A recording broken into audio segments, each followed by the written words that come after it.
A gente precisa comprar o campo todo, pastora Vanderly.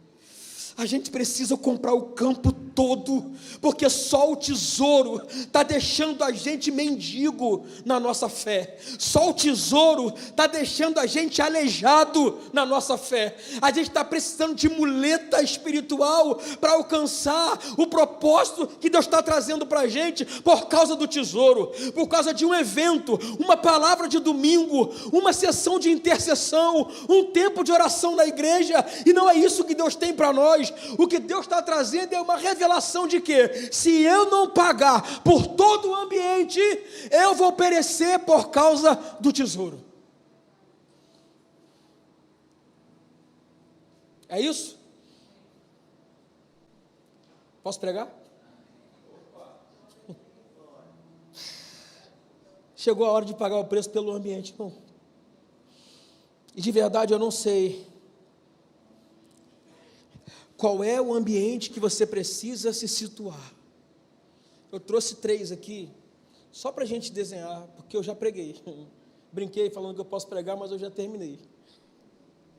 Talvez o que eu vou falar agora é só para você se encontrar. Obviamente que você vai, mas alguns vão perceber que alguns ambientes você não pode mais deixar passar a oportunidade de pagar o preço por eles.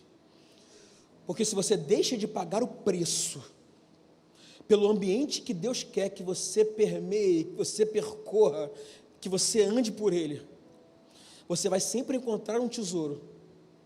E quem acha o tesouro precisa de outro, porque gasta rápido. Quem acha o tesouro precisa de outro, porque vai embora como se fosse. Agora, quem paga o preço pelo campo, se diverte procurando o próximo tesouro no campo que encontrou, que pagou. Estava ministrando semana passada na igreja. Se você já leu o livro Caçadores de Deus, quem já leu esse livro? Bom, se você não leu ainda, pelo amor de Jesus, corre atrás. E o autor, se não me engano, acho que é Tom Tenney, né? O autor desse livro, ele começa a desenhar uma brincadeira de pique-esconde, né? Como se Deus se escondesse e a gente o encontrasse. A nossa realidade de comprar o campo é exatamente essa. Por quê, pastor? Porque quando a gente vai para o campo, Deus se revela numa determinada faixa do campo, e a partir dali você tem outra faixa, e você vai criando maturidade. Foi lindo o que o pastor Vladimir falou aqui na sexta-feira da conferência. Ele falou assim: a maturidade, ela não é definida pelos desafios que você percorre, mas sim pelo nível de renúncia que você anuncia.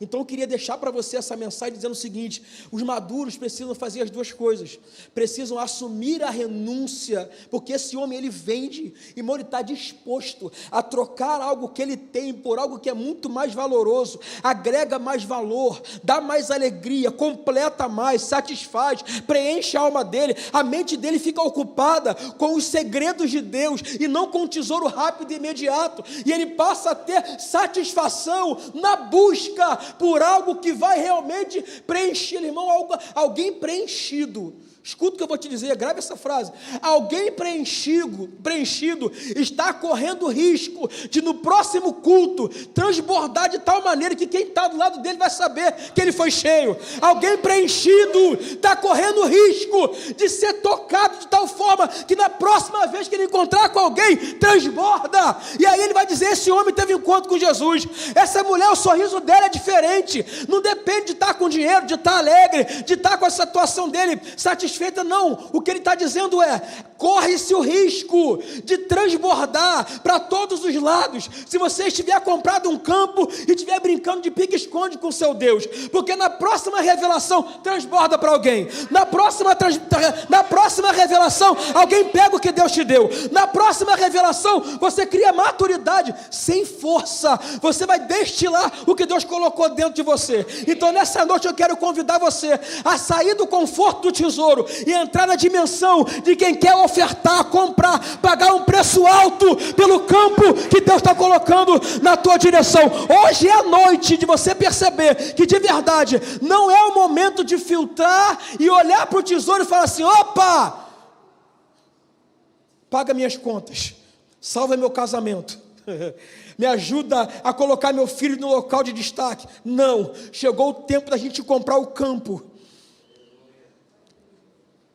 E quando a gente compra o campo, a gente começa a perceber que alguma coisa na nossa vida é maior do que aquilo que a gente queria. Eu trabalhei na Pontifícia Universidade Católica há muitos anos. Aprendi muito naquela universidade. Certa feita, o Bernardinho foi dar uma palestra lá. Ele já não era mais técnico da seleção, já estava trabalhando como coach naquela época, e foi assistir a palestra. Eu não consegui assistir mais de 15 minutos, porque eu tinha outras atividades. Quando eu sento, obviamente estava muito cheio, quando eu sento no final da plenária, o Bernardinho está dizendo o seguinte: teve um jogo entre Brasil e Itália, que os italianos ficaram surpresos com a maneira com que o Brasil jogava. Porque, na verdade, todas as bolas que eram viradas, os italianos ficavam perplexos, pelo simples fato de parecer que eles estavam jogando contra seres que não eram da terra. Parecia que a maneira como o Brasil os encarava dava a entender que o Brasil era imparável, era impossível conter a forma com que a seleção brasileira encarava aquele jogo. E no final do jogo, obviamente foi 3-0, rápido. Os italianos ficaram tão perplexos que foram elogiar a seleção. E alguns jogadores falaram isso para os jogadores da seleção brasileira: qual é a motivação de vocês para jogar desse jeito? E aí, um dos jogadores, ele falou o nome, não lembro agora, um dos jogadores disse: nós não viemos aqui para ganhar de vocês, para jogar um Brasil e Itália. A gente veio aqui para provar para a gente e para o nosso treinador que a nossa performance da última Copa do Mundo podia ser superada. Copiou? Eles não estavam jogando, eles estavam comprando o campo, porque o tesouro não era o suficiente. Escuta, Deus está dizendo para nós que a briga com a gente mesmo vence qualquer adversário. Se você sair do nível de trabalhar com tesouro e começar a pagar o preço pelo campo, pastor, o que era o campo nessa analogia? Era a vontade de descobrir qual é o meu próximo nível, é a vontade de descobrir qual é a minha próxima tarefa para atingir a minha maturidade. Alguém tem que olhar para mim e dizer: cara, você não é mais o mesmo. Cara, o que aconteceu com você? O que aconteceu com a tua maneira de enxergar a vida? O que aconteceu com a sua maneira de lidar com as pessoas? O que aconteceu com a sua maneira de interpretar os problemas? Você não está mais reagindo, você está sempre agindo um passo à frente. Tem uma frase do apóstolo Joel que eu gosto muito. Ele diz o seguinte: quem se adianta governa. Por quê? Porque eu olho para mim, Deus revela quais são minhas debilidades, e a partir daí eu passo a usufruir de todo o campo. Por quê? Porque a briga é comigo, e tudo aquilo que é adversário se surpreende. Por quê? Eu não sou o mesmo de ontem. E aí ele fica com medo, porque amanhã ele vai se deparar com o pastor Tiago, mais inteligente, que leu mais, se preparou mais, buscou mais, orou mais, pagou o preço pelo campo, e ele entendeu que pagar o preço pelo ambiente é muito mais profundo do que comprar o tesouro. Amém. Você pode aplaudir o Senhor, querido, nessa noite?